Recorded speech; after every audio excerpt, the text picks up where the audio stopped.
22 April रोजी जम्मू काश्मीर मधील पहलगाममध्ये झालेल्या भयानक दहशतवादी हल्ल्यात 26 निष्पाप लोकांचा मृत्यू झाला, तर अनेक जण गंभीर जखमी झाले। या हल्ल्यामुळे संपूर्ण देशात संतापाची लाट उसळली आहे। या घटनेनंतर भारत पाकिस्तान दरम्यान तणावाचे वातावरण निर्माण झाले असून सुरक्षा यंत्रणा अत्यंत सतर्क झाल्या आहेत।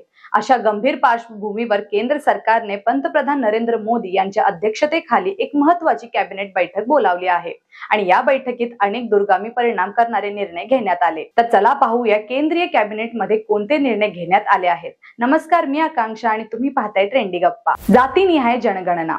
गेल्या अनेक वर्षापासून देशात विविध राज्यांमधून जातीनिहाय जनगणनेची मागणी केली जात होती। विशेषतः सामाजिक, आर्थिक व शैक्षणिक धोरणासाठी विशिष्ट समाज घटकांची अचूक माहिती असणे आवश्यक असल्याने ही जनगणना महत्त्वाची मानली जात होती। केंद्र सरकारने अखेर यास मंजुरी दिली असून आगामी जनगणनेसोबत जातीनिहाय माहिती संकलित केली जाईल। 1941 नंतर ही पहिलीच वेळ आहे की जातीनिहाय जनगणना राष्ट्रीय पातळीवर करण्यात येणार आहे। 2021 मध्ये ही जनगणना अपेक्षित होती, मात्र कोविड-19 महामारीमुळे ती पुढे ढकलण्यात आली होती। आगामी निवडणुकांच्या पार्श्वभूमीवर हा निर्णय सामाजिक दृष्ट्या तसेच राजकीय दृष्ट्या अत्यंत महत्त्वाचा ठरतो। ऊस उत्पादकांसाठी आनंदाची बातमी। दुसरा निर्णय शेतकरी वर्गासाठी सुखदायक आहे। ऊस उत्पादक शेतकऱ्यांना केंद्र सरकारने मोठा दिलासा दिला असून 2025-26 च्या ऊस हंगामासाठी प्रति क्विंटल हमी भाव 355 रुपये जाहीर करण्यात आला आहे। हा दर 10.25% पुनर्प्राप्ती दरासाठी लागू असणार आहे। प्रत्येक 0.1% वाढीसाठी 346 रुपयाची अतिरिक्त रक्कम देण्यात आली आहे। तसेच जर पुनर्प्राप्ती दर कमी झाला तर याच प्रमाणात FRP मध्ये कपातही होणार आहे। या निर्णयामुळे ऊस शेतकऱ्यांना त्यांच्या मेहनतीचे योग्य मूल्य मिळणार असून ऊस उद्योगास स्थैर्य येईल। शिलाँग ते सिलचर कॉरिडॉर मंजुरी। तिसरा निर्णय पूर्वोत्तर भारताच्या पायाभूत विकासाशी संबंधित आहे।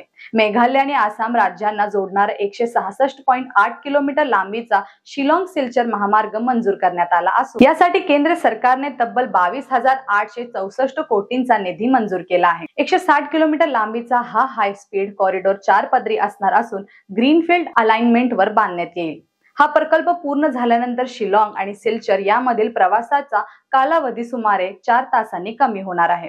यामुळे केवळ मेघालय व आसाम नव्हे तर मिझोराम, मणिपूर आणि त्रिपुरा या राज्यांना देखील मोठा फायदा होणार आहे। हा प्रकल्प पूर्वोत्तर भारतातील एक ऐतिहासिक पायाभूत विकास प्रकल्प ठरणार आहे। राष्ट्रीय सुरक्षा सल्लागार मंडळाची पुनर्रचना। दहशतवादी हल्ल्यानंतर केंद्र सरकारने राष्ट्रीय सुरक्षेच्या दृष्टीने महत्त्वपूर्ण निर्णय घेतला आहे।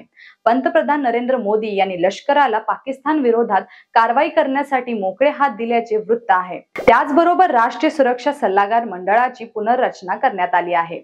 या नव्या मंडळाचे अध्यक्ष माजी रॉ प्रमुख आलोक जोशी यांना नेमण्यात आले आहे।